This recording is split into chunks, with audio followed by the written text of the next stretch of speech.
The net buffer method, caisson joint wave reduction method, has been developed by the joint research of Port and Airport Research Institute, National Institute of Maritime, Port and Aviation Technology, and MAEDAKOSEN Co., Ltd.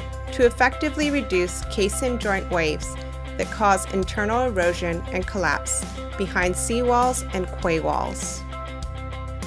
By installing net buffer at the joints between caissons, the transmitted waves that cause collapse can be attenuated by about 80% in terms of maximum and average wave pressures.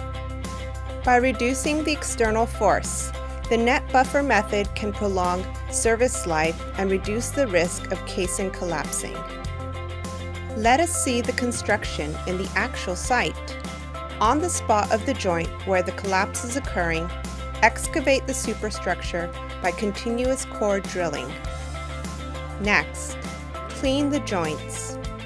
Insert guide rails through the drilled hole.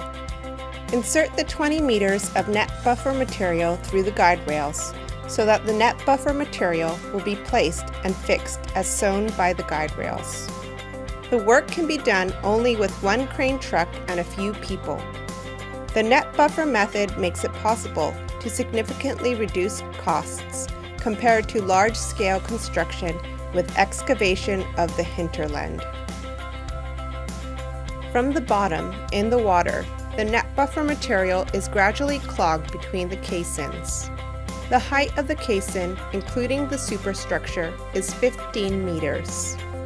This method can be applied to various sizes of caisson joints, from 8 centimeters to 40 centimeters wide. Temporary fixing will be done until the stabilization of the net buffer material, and then finishing and recovering operations such as grading will be conducted.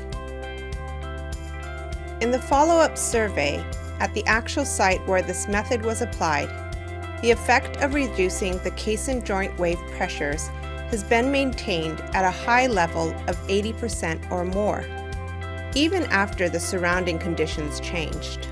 In addition, at multiple sites where recollapse had been repeated, the prevention effects are proved.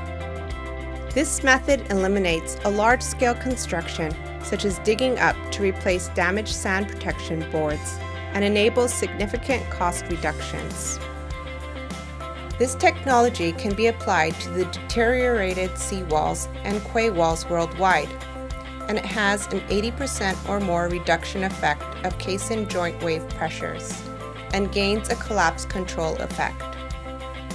In addition, since the net buffer material is made of fiber, even when the caisson moves due to an earthquake or high wave, which conventional control work could not control, the net buffer can follow the entire joint and maintain its function.